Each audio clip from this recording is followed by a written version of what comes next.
Une semaine après être tombé à Marseille face à Toulon, Montpellier retrouvait sa pelouse avec la réception de Castres. Des Castrés également battus la semaine dernière. C'était face à Clermont et les Castrés qui n'ont toujours pas accroché une victoire loin de leur base cette saison. Et dans ce début de rencontre, Montpellier se montre plus efficace que face à Toulon et concrétise sa domination par Katrakilis et Botica pour mener 9-3. Mais Castres est prêt à exploiter la moindre faiblesse à l'image de cette relance de Pierre Bérard.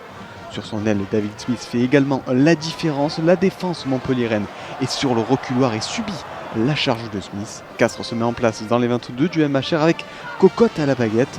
Les temps de jeu se multiplient et Castres ne cesse d'avancer avec notamment ce mouvement jusqu'à Tomo Epo. Les Castrés temporisent le temps de se réorganiser. Capo Ortega sonne à son tour la charge. Montpellier se met à la faute au sol et suivez bien Rory Cocotte. Le demi de mêlée de Castres lit parfaitement le jeu et joue à merveille ce coup de pied par-dessus. Rémi Grosso est à la lutte et vient aplatir son premier essai de la saison au terme d'une action menée de main de maître par les Castrés. On revoit l'inspiration et la justesse de Cocotte ainsi que tout l'opportunisme de Grosso dans le rôle du chasseur d'essai.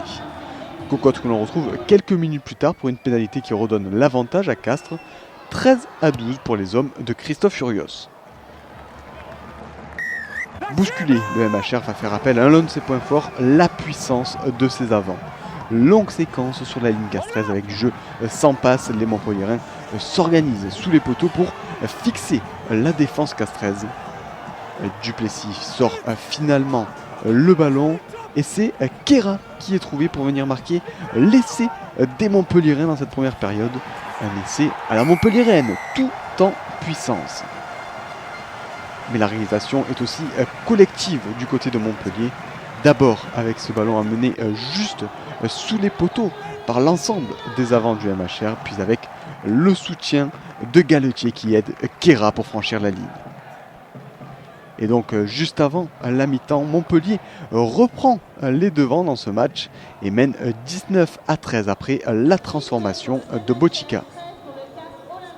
Des Castrés justement que l'on retrouve sur cette initiative de Dupont dans les 22 de Montpellier. Lourda Pileta trouve Grosso qui à nouveau sème le trouble dans la défense héroltaise. Grosso est arrêté à 5 mètres de la ligne mais l'attaque se poursuit avec Toulou qui se détache pour aller inscrire 7 essais. Mais monsieur Mineri a un doute et demande la vidéo.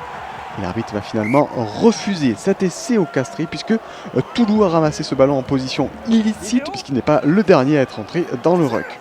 De quoi redonner le sourire à Bismarck Duplessis, toujours convalescent côté montpelliérain et présent dans les tribunes de l'Altrad Stadium.